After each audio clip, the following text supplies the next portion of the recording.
there are creatures living in outer space.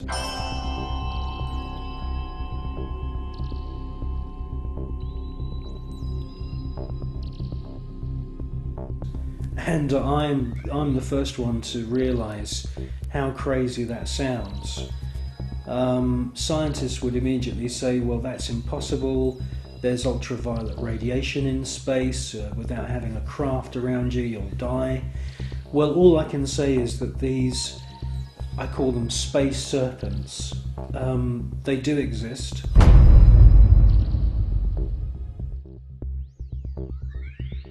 They've been filmed by Story Musgrave, who's a senior space shuttle commander. He's been with NASA for 30 years. He's seen one of these space serpents on 2 occasions. He's filmed it on 1 occasion.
They've also been filmed from the ground, flying around in the upper atmosphere.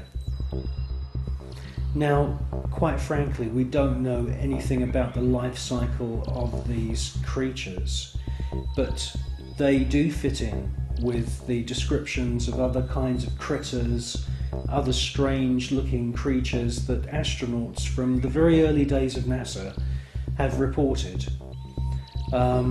I suspect that they use some form of photosynthesis, and I suspect that they hydrate themselves by flying in the upper atmosphere of planets. One important thing I must say though about these space serpents is that there are about 7 or 8 very, very important ancient sites, temple sites on planet Earth, most notably in Mexico. And these temples are dedicated to the memory of flying serpents. And this is what we see in this footage, is flying serpents. There also seems to be a very interesting relationship between the flying serpent and these small luminous spheres.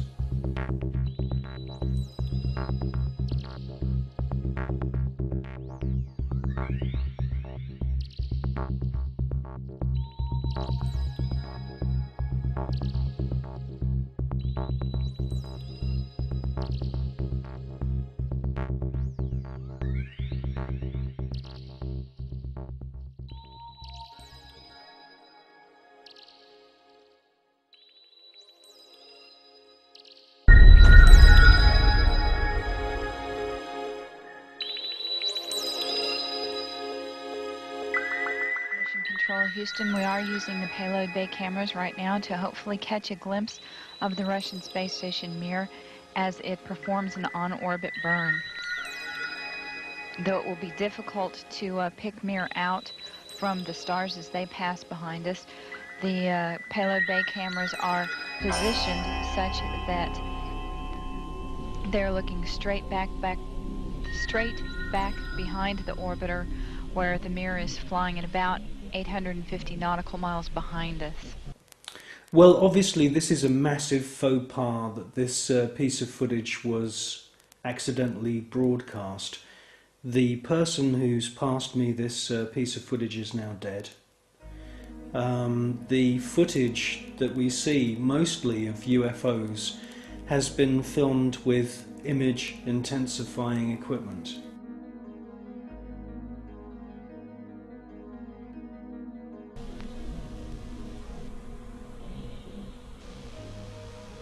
No joy from here, Story. Hope it was a good one, though, for our friends.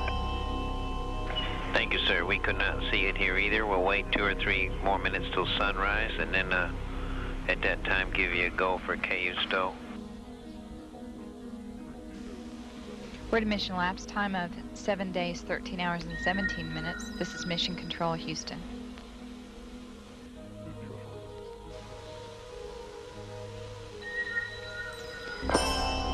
The Mir space station is now visible on the far left-hand side of the screen, about an inch from the bottom of this particular picture.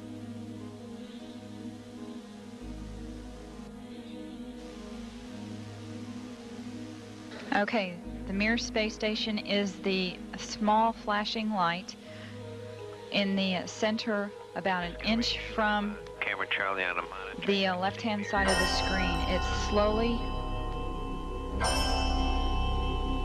Tally ho on the camera. it is slowly moving closer to the left-hand side, and has a very light flashing to it. We think on the middle of the screen, way to the left-hand side.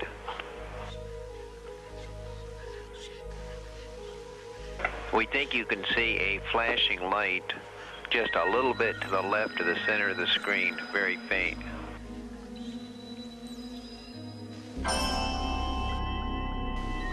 Yeah, we do see something flashing visually, but we're not sure that might be...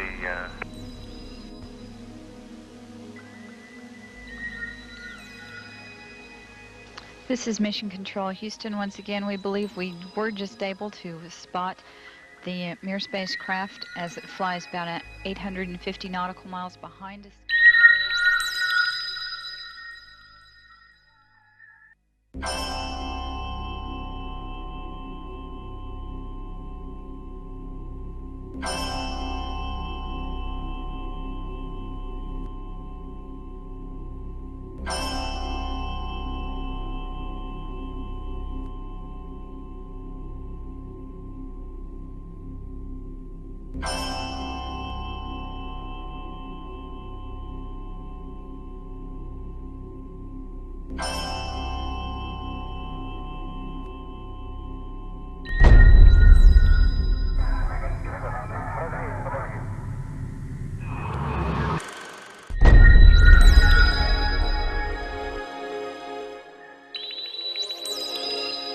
Yes, STS-80 was a very, very strange space shuttle mission.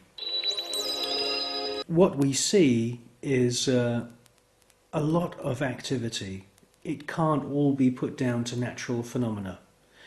James Oberg at NASA and all the other pundits at NASA would love you to believe that these are all ice crystals and space junk and debris. Quite frankly, if there was that amount of debris, that sheer number of shooting stars flying around in close proximity to the space shuttle and the Mir space station, it would be not safe to put craft up into space. A piece of rock just a few millimeters across, travelling in the opposite direction of the space shuttle, would rip through the entire structure of the space shuttle and cause a fatal accident.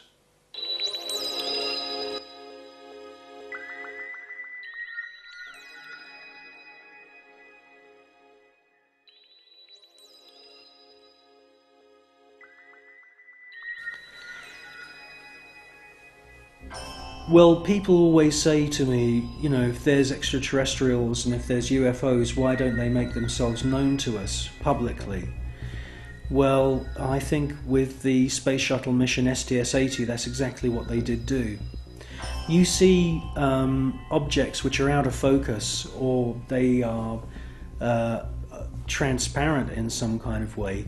And the first one comes from behind the space shuttle, comes into the field of view, and they make their way to the upper atmosphere. That's at least what it looks like.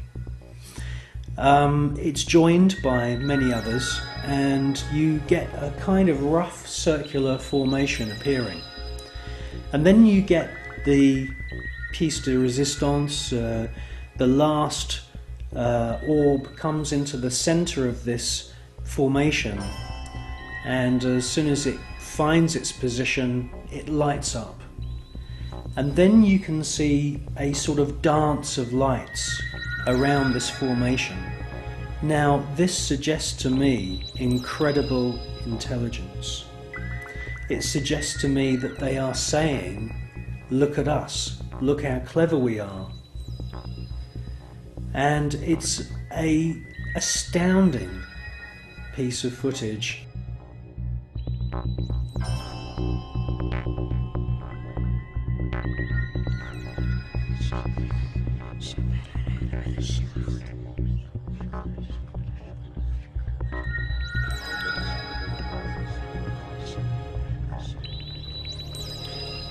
These extraterrestrial craft are attracted to thunderstorms, and many times we see lightning on the surface of the planet or in the atmosphere of planet Earth.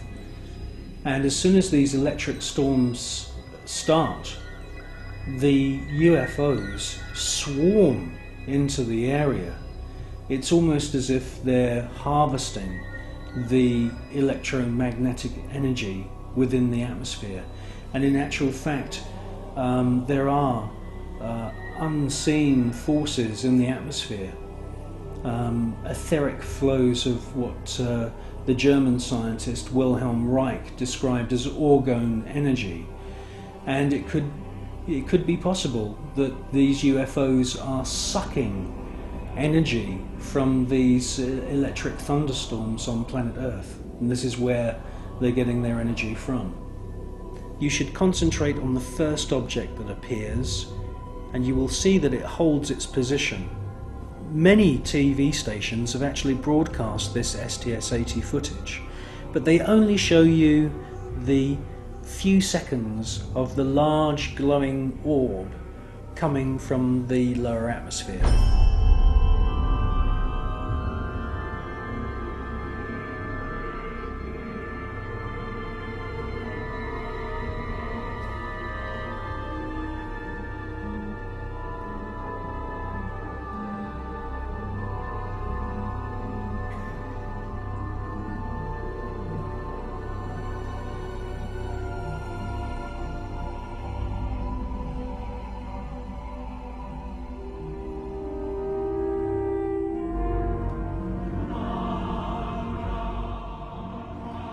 The cameraman who's operating the space shuttle camera is fully aware that the first object has held its position, and after the large orb has ascended from the lower atmosphere and the shuttle is moving away from the scene,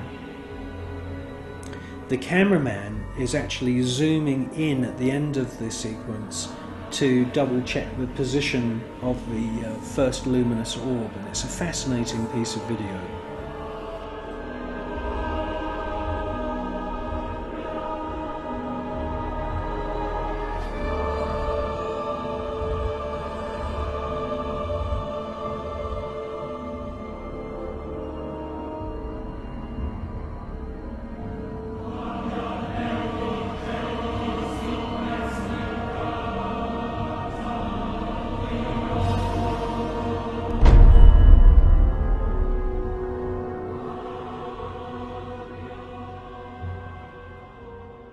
A few years ago there was an astounding book published. It's called The Day After Roswell, and it's written by a gentleman called Philip Corso, who's now dead. He had a military career that lasted more than 20 years, and during that time he served at the White House, and then he was a senior official at the Pentagon. And in this book, which is an astounding book, he clearly says that there is a war going on in space.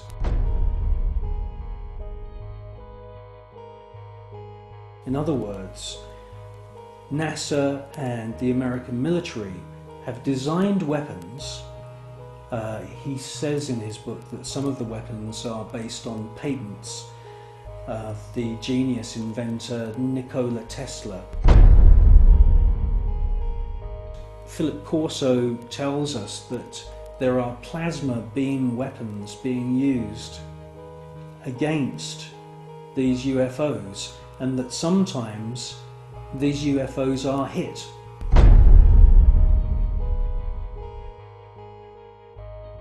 A special team then travel out to wherever it is in the world and collect the wreckage. Now, from the wreckage, they back engineer any useful technology. In his book, he clearly states that microchips, semiconductors, fiber optics, lasers, many other new metal alloys have all been back engineered from wreckage which they've collected from UFOs which have been shot down by the American government.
I believe that what we're seeing with the footage from Space Shuttle mission STS-48, that we are seeing several intelligently controlled extraterrestrial craft. And yes, I do believe that the flashes are the firing of some very, very top secret weapon which is able to produce an electronic or electromagnetic plasma kind of death ray that is being used against these UFOs. I do believe that that is exactly what we're seeing.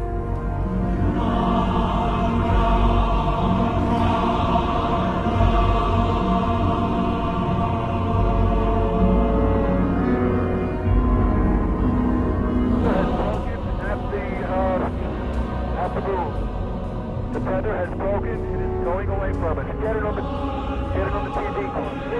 TV. Tether has broken. Copy. Space Shuttle mission STS-75, the tether incident. A lot has been said about this incident. Personally, I feel that most of the objects that you see are actual individual parts of the tether, just floating around in space, and that they're out of focus. It's a fascinating piece of footage, and I wouldn't be surprised if there weren't, quite a few UFOs coming into the scene to check out our technology, just as the same as they've done many times before. The crew can see the tether and see the satellite. It's beautiful.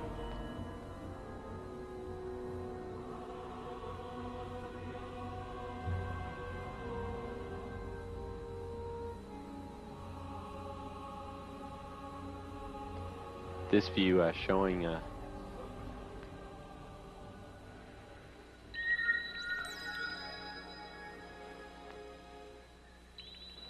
the satellite. Again, just moving into sunrise. 81 nautical miles now from Columbia.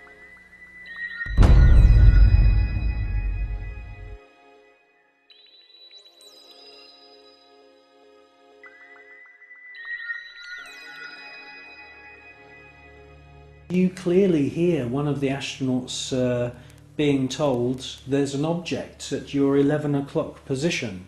It's about your 10 o'clock, 11 o'clock going away. Don't worry about it.